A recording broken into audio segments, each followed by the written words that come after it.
Okay, welcome back to another episode of the Shed Geek Podcast. Here, working mobile from home today, which is kind of, or not mobile from home, that doesn't make any sense. Working from home, but I guess mobilely, I have on the line Kirk. Kirk, do you want to just sort of introduce yourself, maybe a little bit about who you are, your business, what you do? Sure. Yeah. And I guess you could be working mobile from home if you're in a mobile home. I guess so. I don't feel like I need to put a punctuation point on that joke. I think the joke wrote itself. It's great. I have all these nice little things on the board. Let me see. See, where was I at? I should have had it ready. Very cool. Oh, well, cool. Well, thanks for having me on the show. I really appreciate it. This is love your show. Yeah. So a little bit about me. So I'm a wealth manager. I've been in the industry for the last 24 years. I started in 1999, which, as you can imagine, was a great time to start as a wealth manager. Pretty much I had to learn risk management day one because the markets went down for 3 years. But yeah, so, I run a firm, an advisory firm in Lexington, Mass. And really we're a very different firm. Anybody who's worked with an advisor, you probably have a very distinct experience, and we're nothing like any of that. And I think you'll probably get that from the podcast at the end of this. But we have a very unique take on everything. So I think, the way I look at things is, our minds work in mysterious ways, and we have these kind of mental frameworks that we see the world in. I call it a lens, right? We all look at the world through our own lens. And, my lens is probably different from your lens, different from this other person's lens. Because of our experience, we have a lens based on that experience. Now, the hard part is that most people look at the wealth management industry and they say, well, these people are really smart. They probably know what they're doing.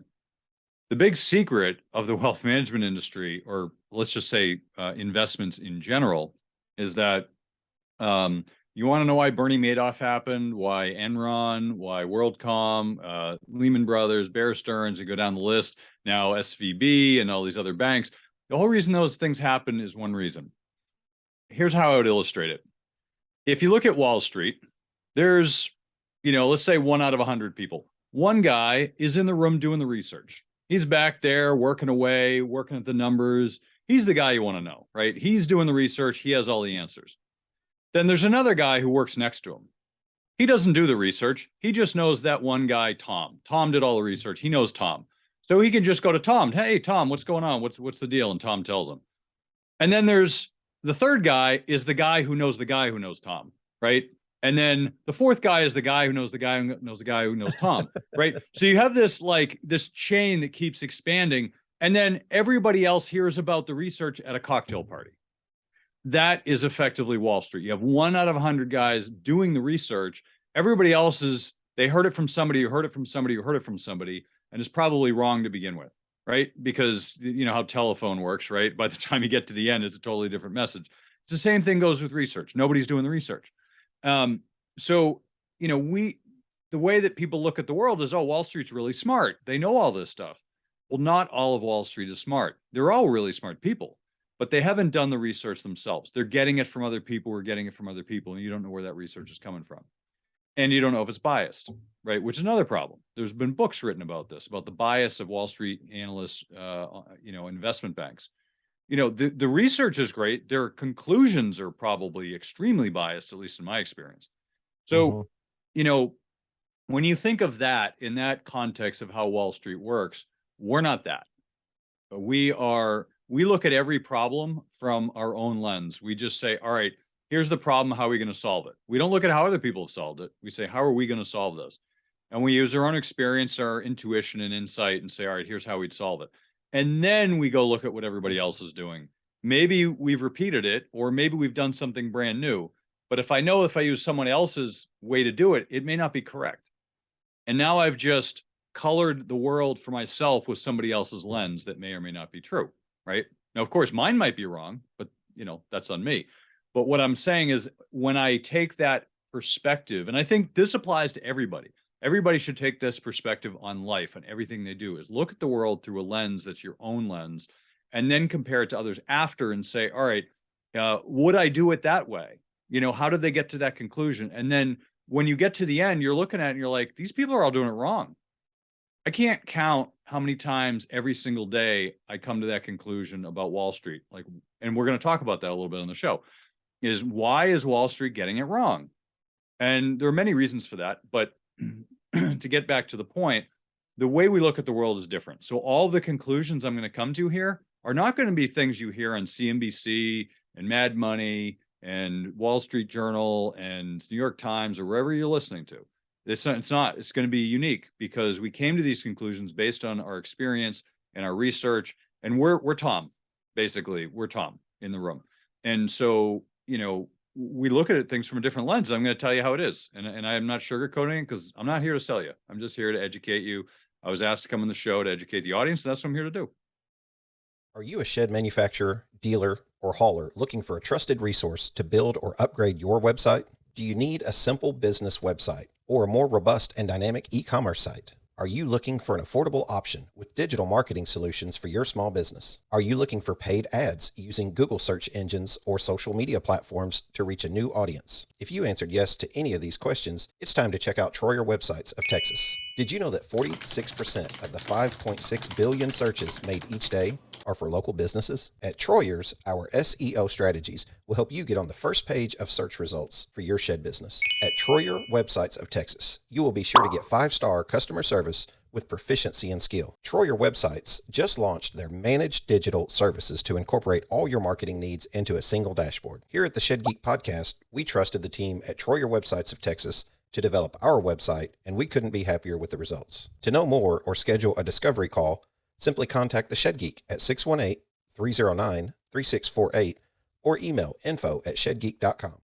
No, that's great, man. That's one thing that I've wanted to try to bring more and more to the audience is to get outside of your own echo chamber and look at outside perspectives that influence the industry, and particularly for us in sheds and accessory buildings and play sets and backyard type equipment and structures. That is looking at the retail space. I mean, seeing what's being done.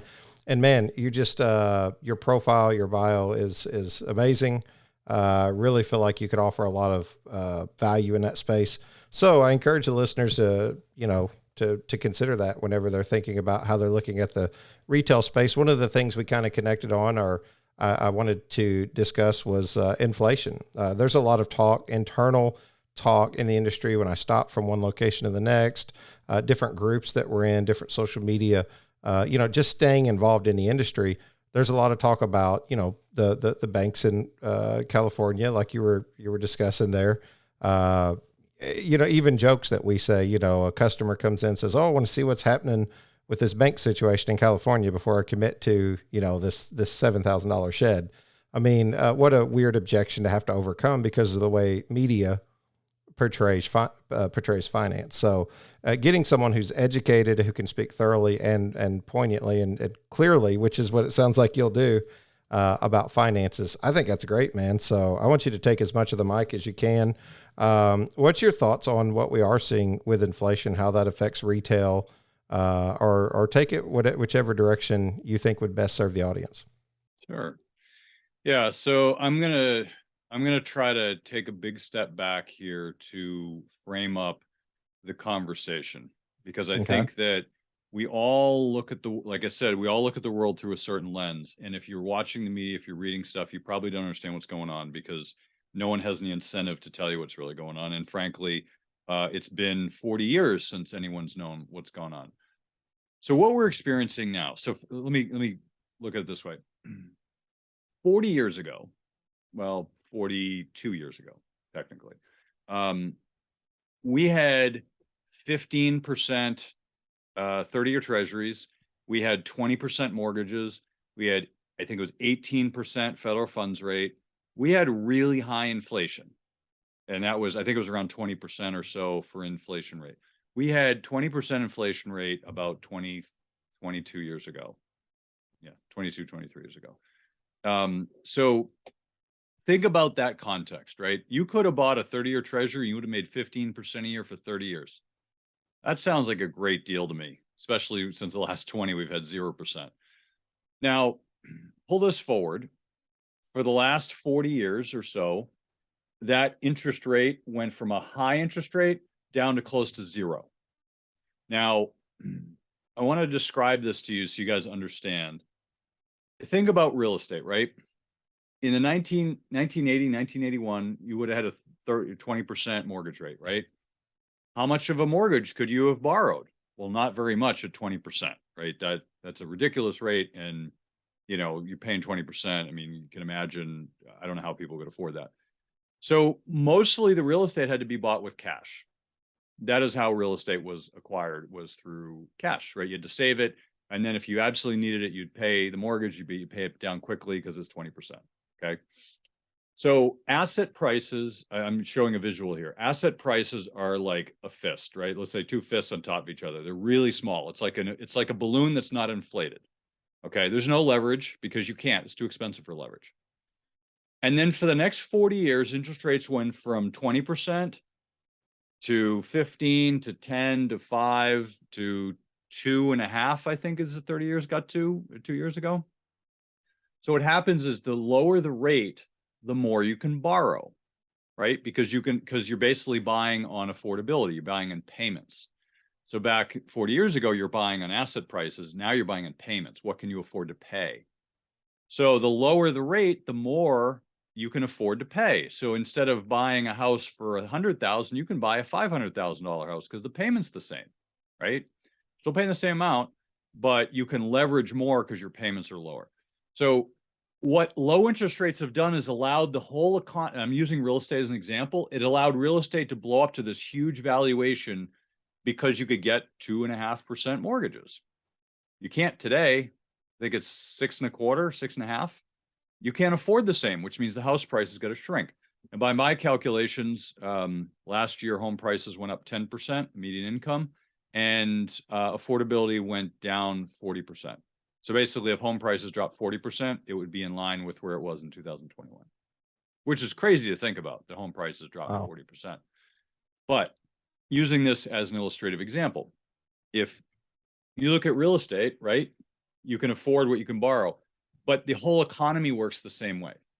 So if you're a company, most likely you have a loan, right? So you're buying equipment, you're buying, real estate, whatever you're buying, right? You're borrowing money to expand. That's how businesses work. You borrow $1 million and use that to expand your business. So instead of making, $1 million in revenue, now you're making 5 million, right? And you can pay back the loan.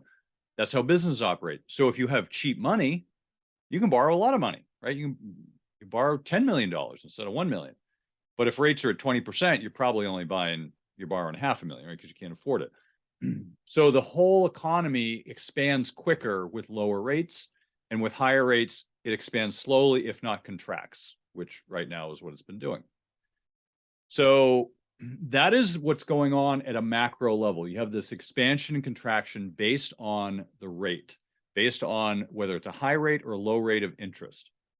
And the interest rate is typically paired with inflation, typically. So if you have inflation at 5%, typically, interest rates are probably close to 5%, either 6 or 4 or somewhere around there. Historically, that's what happened. That has not happened in the last, 10 or so years, but historically, it's give or take right around inflation. Now, for this past year or so, that's not happened. Inflation was up to 7-8%, and interest rates were like 1. That's not normal. Now, right now, the inflation rate, or the CPI, is at 6%, and the federal funds rate is 5. So that's touching on the normal difference. Now, I think there still has some way to go. I think we need to get to about 5.5, but still, it needs to be within range. And within range, it keeps us from reliving the 70s, which was 20% inflation and interest rates. So it keeps us from reliving that. Now, there are problems that come into play, but we're just talking about inflation at the moment. So that's how inflation works. Now, a good question you might ask is what causes inflation, or what caused inflation in this case? So I'm going to go off on this tangent a little bit, Shannon, and then we can kind of go back. But I think it's an important piece of this. So normally, people think that inflation is caused by money printing, That is the textbook definition is you create more money, you cause inflation, right? That's what everybody accepts. But is it true?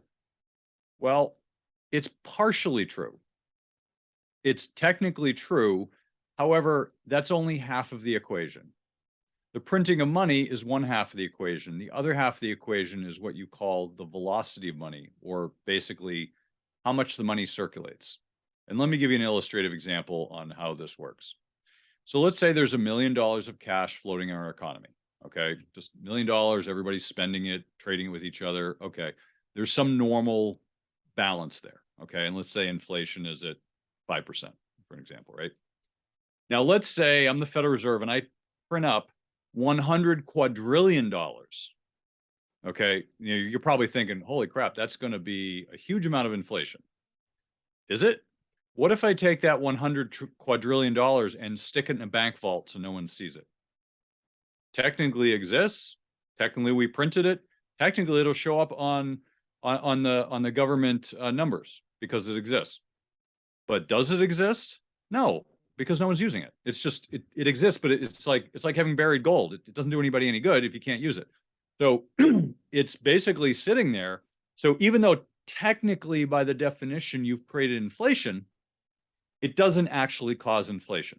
So this is what has been happening since 2008. The Federal Reserve printed a ton of money and we didn't get inflation. People like Peter Schiff are like, oh my God, invest in gold. The dollar's going to go to zero. We're going to have hyperinflation. But it never happened. Why? Because of my example. They printed up a lot of money, but they stuck it in a bank vault and it didn't get used. So effectively, we did not have inflation. Actually, we were close to deflation at many points. Now, what's happened is because of COVID, we have tremendous inflation because the Federal Reserve, instead of what they normally do, this time they gave everybody piles of cash.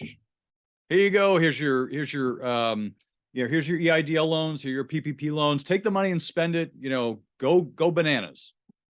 Hey guys, this is the Shed Geek, and I'm here to tell you about the latest in financial innovation to hit the shed industry. It's a program called Backyard Finance. Everywhere I go, shed manufacturers and shed sellers are always asking, how can I get a better payment option for my customer? At Backyard Finance, they're making this a reality. You might be asking, how do I sign up? Simple, just go to Backyard Finance, click on the Get Started Now button, and create an account. After that, you'll have 200 plus banks competing to give your customer the best financial terms possible. With Backyard Finance, you can service your customers two ways: direct to customer lending or direct to merchant lending. With direct to merchant lending, simply fill out an application. It takes about 2 to 4 weeks to process that application, but it'll allow you a variety of financing options to make you a more competitive retailer. With FICO scores as low as 500, 600, or 700 plus, your customers will receive financing options with APRs as low as 2.99% or as high as 29.99%. Credit applications are approved in just 15 to 45 seconds. To know more, contact Backyard Finance at 833-692-2286 or email info@backyardfinance.com today. Backyard Finance, funding backyard dreams. Well, they did. They went bananas. They didn't save it. Some people paid down their debt, which is great. Other people went out and spent it. And now they're still spending it, even though they ran out of cash. So the credit card balances are going through the roof. And people are still spending like it was COVID. So COVID caused inflation to overcome, the incident of the whole global economy shutting down. And so it didn't cause inflation initially, but then it started to cause it. And on top of that, you have a second piece, which is the supply chain. Now, the supply chain, as most of people listening to the show probably know, is highly dependent upon everybody a part of the supply chain. So if you're making sheds out of wood, you need to go get the wood. So you need to cut down trees. So this is what happened in COVID. So I know a lot of you probably know this, but I'm giving you an example of how it works. So the whole economy was shut down. Well, people were at home. They're like, well, I want to build a shed. I want to build a second office in my backyard. I want to build whatever, right? Because they got nothing to do. So they're like, I'm going to go build something. That's right. Well, all right. We ran out of sheds. What are we going to do? Well, let's go cut down some trees. Well, the lumberjacks, they're at home. So what are we going to do? They don't want any money. They don't want it $15 an hour because they don't want to catch COVID and they'd rather sit at home and get free money from the government. So what happened? Oh, well, how do we pay them 25 an hour? All right, I'm up. Let's go cut down some trees. $25 an hour to cut down some trees. Now they cut down a ton of trees because not only they have to cover their costs, but also no one was cutting down trees. So lumber prices went from $250 up to $700. Well, crap, I don't own any trees. I'm going to go cut down other people's trees because $700 a unit. I'm doing that, right? So people cut down a ton of trees, and then lumber prices went down to $250 again. They went down even lower, went to $200. Well, now there's a bunch of trees cut down, and there's no one at the lumber mill. What are they going to do? Well, now they're going to pay the lumber mill people more to get them back to the lumber mill because they don't want COVID either. So they're paying the lumber mill people more to mill the wood. And then the same thing happens for the trucking companies because they truck the wood to Home Depot or whatever, and then Home Depot or the manufacturers, and the manufacturers got to go make the shed, and then they truck to Home Depot, or whatever the supply chain is. You've got all these little pieces in the supply chain. Everybody's taking a bigger cut. So instead of a shed costing, I don't know what shed costs. They say they cost like $500. So you got a shed for $500 before COVID. After COVID, it's like $2,000 because now you got to pay everybody along the line, and the costs go up across the board. Lumber still costs a lot.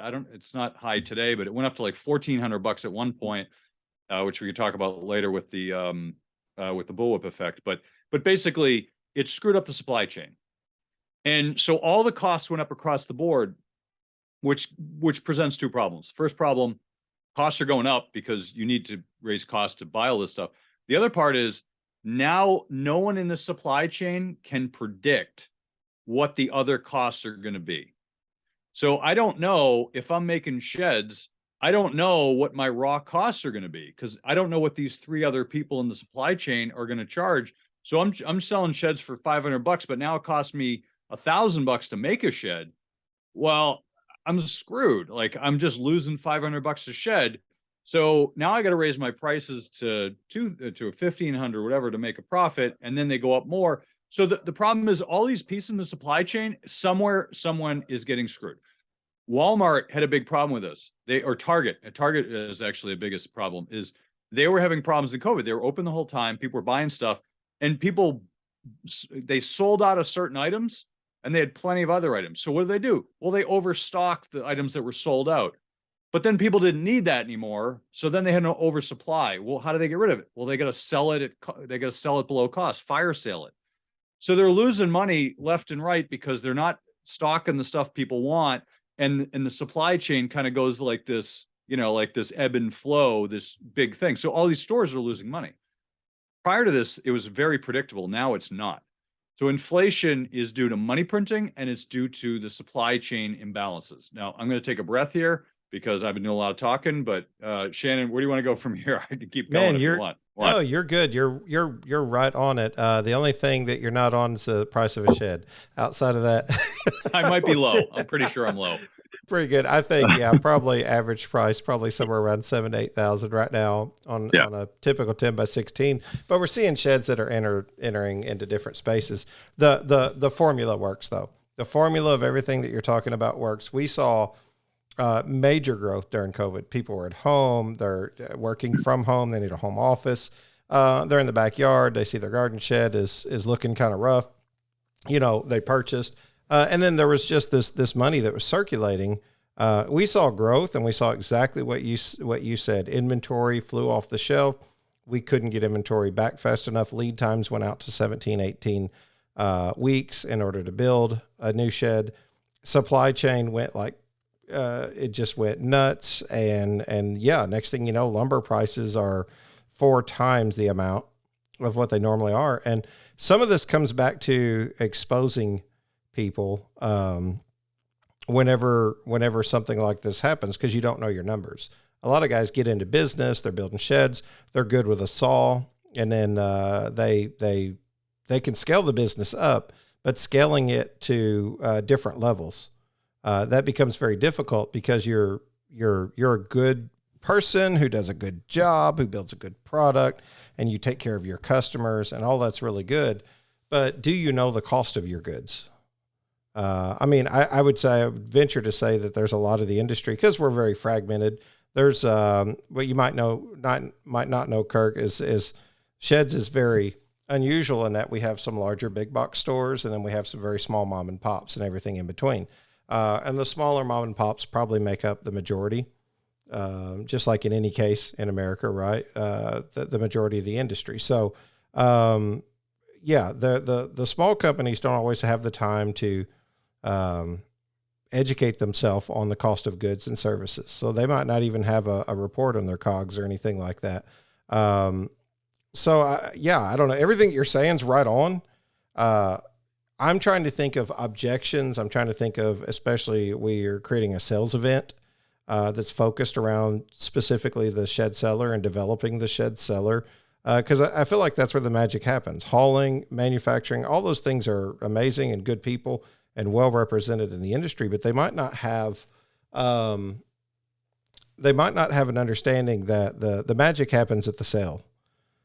So for the person to be able to sell in confidence, whether it be the finance program, the rent-own program, whether they're selling on the product, we just want to develop them. And part of that comes with understanding your cost of goods.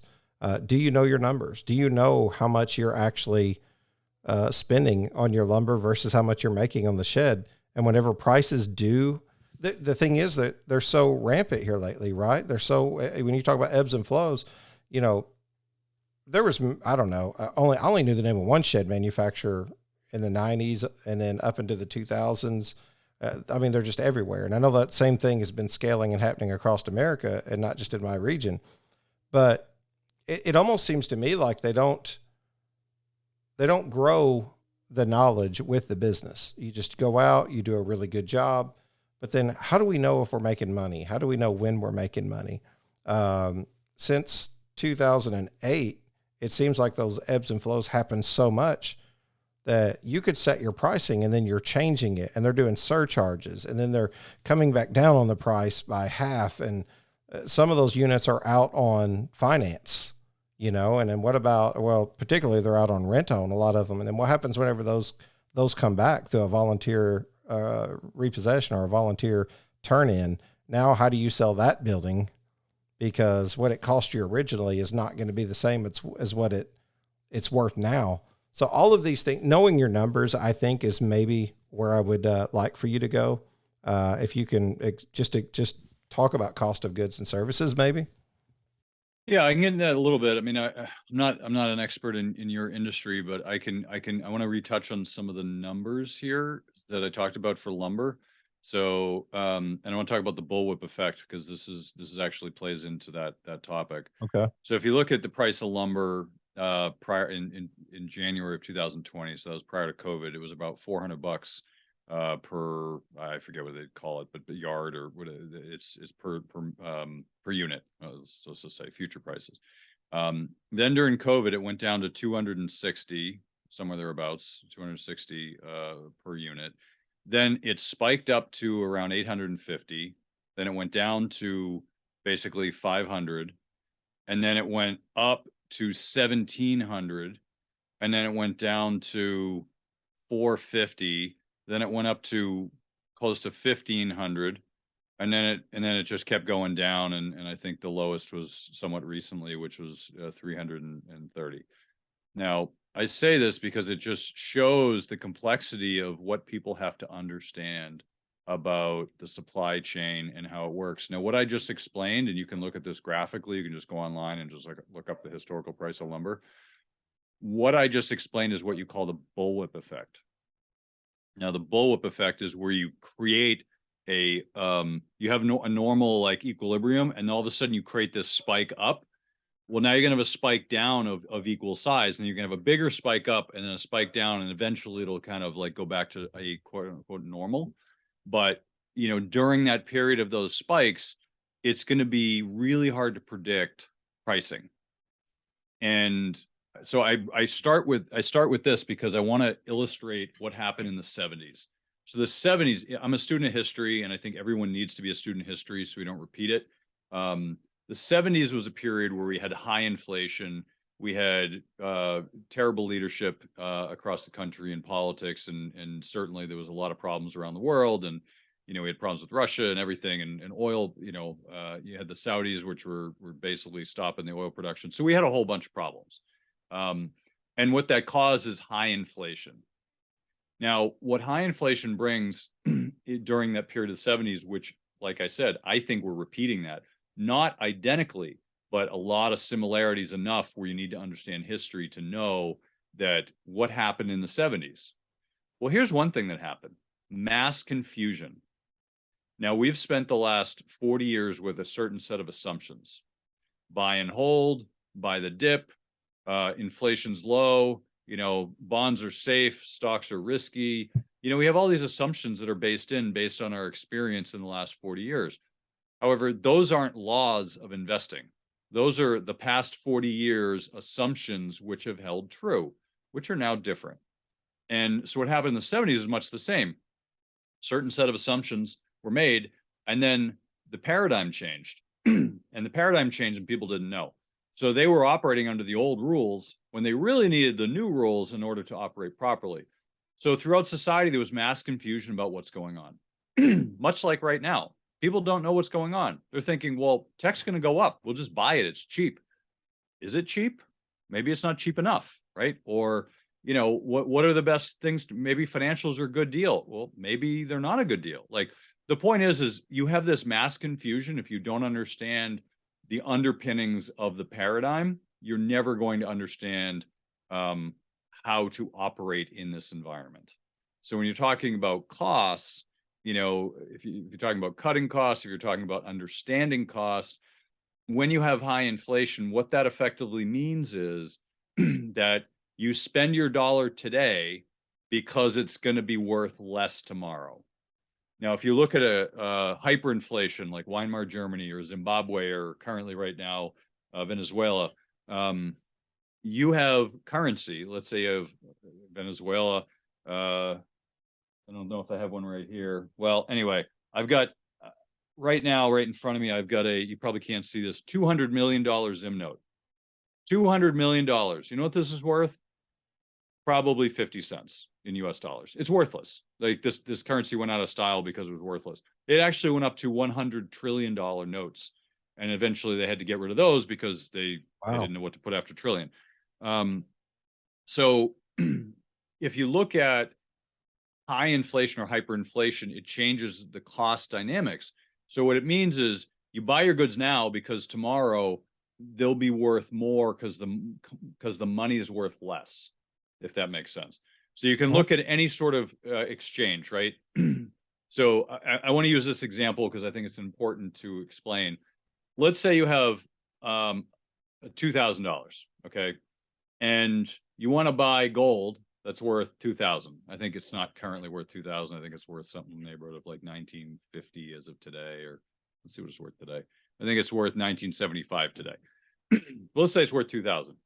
So I take my $2,000 and I exchange it for gold, right? The gold's worth $2,000. It's an equal exchange, right? However, gold goes up and down in price. Sort of. Is gold going up and down in price? Or is the dollar going up and down in price and gold is the same, right? We look at things relative to our perspective. I talked about lenses earlier. We all look at, hey, our dollars aren't changing. I still got $2,000. That's not changing. I see it. There's a $2,000 in my bank account. Gold's going up and down. So I'm going to buy it when it's cheap, or sell when it's expensive, whatever. What if gold isn't changing? What if your dollars are changing? You're just not seeing them change because you only see the number. So if you look back in history, 2,000 years ago, you could buy a gentleman's suit in Rome, which is a toga, right? Back then, you could buy a toga for an ounce of gold. 1,000 years ago, you could have bought a gentleman's suit in London for $1,000. For an ounce of gold. Right now, you can buy a gentleman's suit for an ounce of gold. It's not going to be exact every time, but it's approximated over 2,000 years. So gold hasn't changed in its net worth or its value, but the dollars have changed. So if you're trying to estimate costs, you have to think about, if there's high inflation, you should be buying your stuff early, because effectively it's going to cost you more in the future. And that's a big piece of inflation. If you have deflation, you want to be sitting on cash, because cash is going to appreciate in value because everything else is going to depreciate in value. So in comparison, so I'm showing this comparison because people normally just say, whoa, it's going up and down. Well, sort of. Think of it this way. Inflation is bad for dollars. Deflation is good for dollars. If we had a severe bout of deflation like Japan did, I'd be putting all my money in cash. Short term, government bonds, whatever, all in cash. Because the cash is going to retain its value. Everything else is going to go down. Real estate, stocks, everything across the board is going to go down in price. Inflation, the opposite happens. Your cash stays the same, but everything goes up in price. So understanding the dynamics is going to help you predict the cost of your goods in your structure of how you're ordering and manufacturing goods. So hopefully that answers your question, Shannon. Are you looking for a software system to help run your entire business? Then you need to check out the Dealer Management System, brought to you by RTO National. The DMS has a point of sale center where you can complete cash, credit card, lease, or finance sales all in one place, and an inventory module where you can manage your inventory and even push it to your website. One of the coolest features is the Transportation Center. You can schedule, edit, and finalize all transportations with a calendar and a map view, and have driver-specific views with note communications, and an electronic delivery sheet with photo upload. Having all of this data in one place allows the DMS to populate data charts, consolidate reporting, and help you easily track sales trends to make faster and better decisions. The best part is that you can review and finalize in-process deals for payment 24 hours a day, 7 days a week, 365 days a year. Call 833-588-1802 or click the QR code to schedule a demo today. Oh, for sure. That's especially important thinking about how some of the companies even determine if they're just running something like a just-in-time system on their goods, and some will do that. Some will bulk order. It obviously depends on the size of their company, how much they can do. I mean, there are shed companies out there that's, selling multiple millions of dollars worth of sheds each year. And then there's the mom and pop that, might move. I say mom and pop is in 200 to 300 buildings a year. I mean, there's some that are smaller than that yet, but it's how they make a living. And then the shed hauling is a whole different level to consider to the industry as well too. Fuel cost obviously affects logistics heavily. I mean, so outside of manufacturing and outside of hauling, that's why I like to address things from a bit of a sales perspective too, because it kind of helps you know what your product is, what objections to overcome whenever a customer comes in and says, wait a minute, I was in here shopping last year and this shed was, $5,000. I mean, just since I kind of got into the shed industry, I've seen definitely the prices double. And same in metal structures, play structures, most of them. I mean, the cost of what was, I wish I'd have bought 10 of them, if I needed something around the house years ago, just because the price of what they are now. And then there was labor. You were talking about earlier about labor shortage, and that's something we definitely saw during COVID. So I want to touch on some more things on this, because I think this is going to help clear up a lot. I know I'm giving you a lot of frameworks, but I think it's going to be helpful to think about it. Sure. So if you look at the CPI, right now the CPI is 6%. You could say, well, that means that goods and service across the board are going up 6%. Now, you and I know, Shannon, that's not true. My food prices are going up 20, 30%. Right. Eggs went up like 700%, right? That's not everything. That is an aggregate of everything, right? College costs go up 10% a year. They have been for years. Yet the cost of computers were going down for years, right? And good point. So you have this the CPI, or the inflation rate, is an aggregation. So, like, a perfect example during COVID, right? Everyone's stuck in their house. No one's traveling. Well, you could have got really cheap plane fare. You could have got really cheap hotel rooms. you could have got really cheap anything because no one was doing it, and people just wanted people to come in and use it. So they were selling things dirt cheap. Now, after COVID, everyone wanted it at the same time, so they were overpaying, and they're still overpaying, which is crazy. But that imbalance, what it means, and reason I'm saying this is because when we look at inflation, we assume that inflation is the same everywhere, and it's not. So during the last 20 years, we had asset price inflation. Stocks, bonds, real estate, all went up in value in the last 20 years. You know what down in value? The cost of goods and services like computers, food, like most basic goods went down in cost. And you say, well, was there inflation? Well, you could argue there was negative inflation or deflation, as people call it, during that period, but that's not what they counted. They didn't say that because housing makes up a big part of the CPI. So it's, no, we don't have inflation because of housing. Okay, whatever. But either way, we're having deflation in goods and services. We're having inflation in asset prices.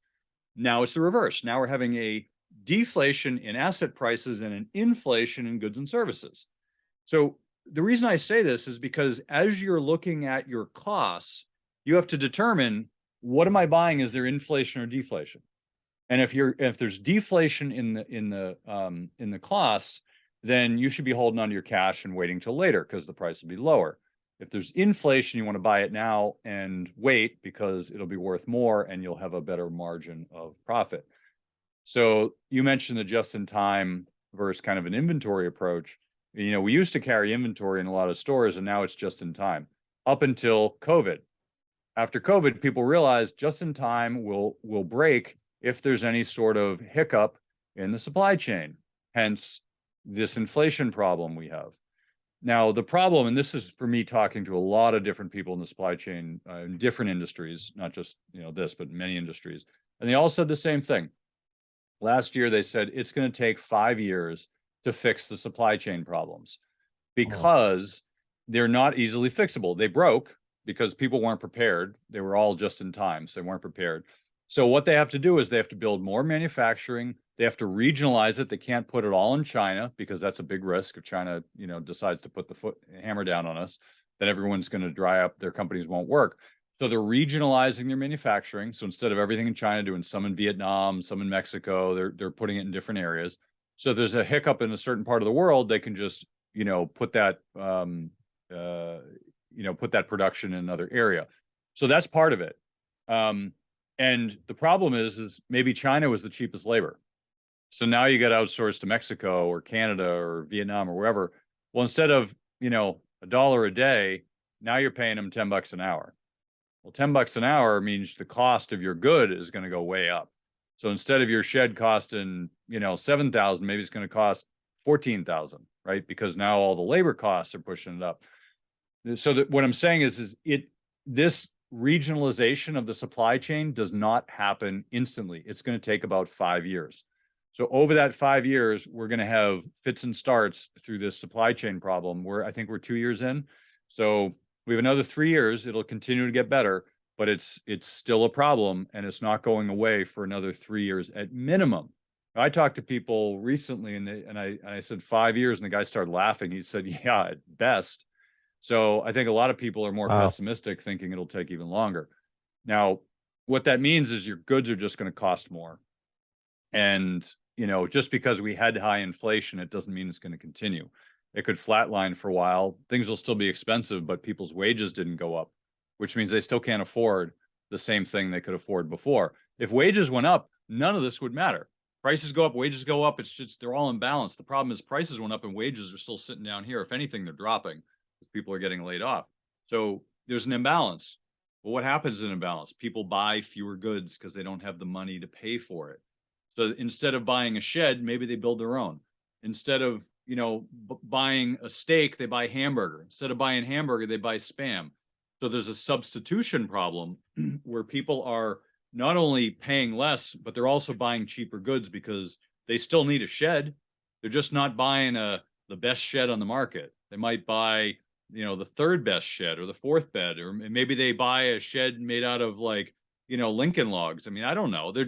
they're going to come up with some solution that's cheaper that they can afford, or maybe they rent. We talked about this before, Shannon. Maybe they're renting a shed. All of these substitutions start happening because people can't afford the good anymore. So people talk about real estate. Oh, real estate's going to keep going up. No, it's not. Real estate's going to drop and people are going to start renting. So more and more people are going to be rent, and more properties are going to come on the market to rent.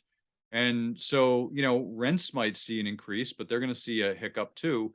So you just need to understand like the cause and effect of what's going on so that you can understand like this is why it's happening. There's a lot of good resources out there, but I'm just kind of touching on the surface here. No, I like that. I mean, like I said before, a big portion of our industry is the rent-owned industry. I mean, a lot of customers, and that's sort of a gradual effect that we see across the country that seems to be more common. Maybe because you can build sheds year-round in the nicer weather. So in the South, they build more year-round, but also maybe it's the politics, maybe it's the money. The farther north you go, the less rental you see. I don't know if it's because there's more money available, more education around the subject. But in the South, you may see, companies that rely heavily on rent-owned customers to come in. So you're looking for payment shoppers in that sense. And there's probably a whole segment we could do if me and you could talk about rent-to-own at some point. And how it affects the industry. Just given your expertise, I think that that's a key that I think a lot of people, they want to understand more. They want to know more about. We've had some people on the show to be able to explain that, and there's some really, really good people in the industry that's doing good things, and appreciate them for coming on the show as well too. What's your story, Kirk? Like, I love this, dude, where you were ranked 7th most influential financial advisor on Instapedia's top 100 most influential financial advisors. How did you fall into this category, man? Were you just passionate about finance, or what happened? I'm just passionate about helping people. I think the industry itself is mostly about making money, and it is what it is. Everyone has to go make a buck, but I think unfortunately the industry is too focused on making money off people or for themselves, and not helping people. So I just have a passion for helping people. And, I have a podcast I do twice a week, and we just talk about all this sort of stuff and what's going on in the world, where the numbers are, the direction. I seem to have a keen insight into the future, even though I can't tell the future, no one else can, but I just like history, and history tends to repeat. So I tend to be pretty good at the future because I've looked at the past. But, I'm not talking about predicting, the direction of stocks, but like the economy as a whole, to me, makes a whole lot of sense. If I'm looking at the economy, I just say, here's how the machine works. And why are people arguing about how the machine works? The machine works the same way. And just because you want it to work a different way doesn't mean it's going to. So I love doing this. I love, I just love the mental challenge of figuring things out. It's like the stock market is a puzzle that you can never solve. And if you do, it'll be a different puzzle tomorrow. So it's just this, to me, it's this intellectual challenge too, of just trying to like outsmart, the markets and direction where things are going. So I really enjoy it, but like I said, I really enjoy helping people too. So I just kind of do my best to get education out there for people on how things work so they can better navigate their own financial lives. What's, how long have you been in the particular industry? So I've been a wealth manager since 1999. December of 1999 was when I started. That's a really tough time to start, but I've been doing that. I've been doing this podcast since 2014. So, I've been around a while. I've been around the block. I've seen a lot, good, bad, and ugly. And I try to stay away from the ugly. There's a lot of it. For sure. And what was the name of the podcast again, so listeners can go and find you there? Yeah. So you can go to Money Tree Investing Podcast. It's moneytreepodcast.com. You can go there. You can get all the shows. You can find more about me. Also, from the wealth management side, you can find more about me at innovativewealth.com. I would say we've written a lot about different topics there, but mostly the up-to-date content's really in the podcast, because that's the way I enjoy communicating, much like you, Shannon. I just enjoy the conversations, so I tend to do a lot more of that. So if you want to know what's going on, that's a good way to follow. Yeah, I'm still a believer that you can put information out. No, like everyone will take free help or free information. They can decipher for themselves if they want to use that or not. But if you can bring that to the table, it's one of the successes I feel like has worked for me on the podcast is to go out and find people. Sometimes it's about stories in the industry. Sometimes it's about haulers or salespeople or manufacturers or those who help service the industry through products and services. Those are the 5 spokes on the wheel I like to speak about very, very often because that's the shed in particular. But then outside of that's all the nuance I explained to you before with accessory buildings. And it's really people are diversifying their income. So that's why it's about more than sheds. But then it's also about more than sheds in that it's about people. We're in the people business ultimately. And I think you, like me, like to connect with people. I know for me, if I connect with people and build trust, I think that people will see you as that trusted resource that they can call upon whenever they need guidance or help. Or I don't know. I don't really consider myself in the advising field necessarily, but I've occasionally tried to make those connections. And you just keep offering free help, and then that you can monetize that. And it's worked out really great for us, man. I'm gonna be hitting the road soon and traveling this great country. So I'll be listening to your podcast so I can be finding out about what I need to be focused on financially. I encourage other people to go listen. Kirk, appreciate you being on the show today. Gosh, who knows? Maybe we can talk again sometime down the road and get into the depths of other areas of the industry where you can shed a light, no pun intended. So.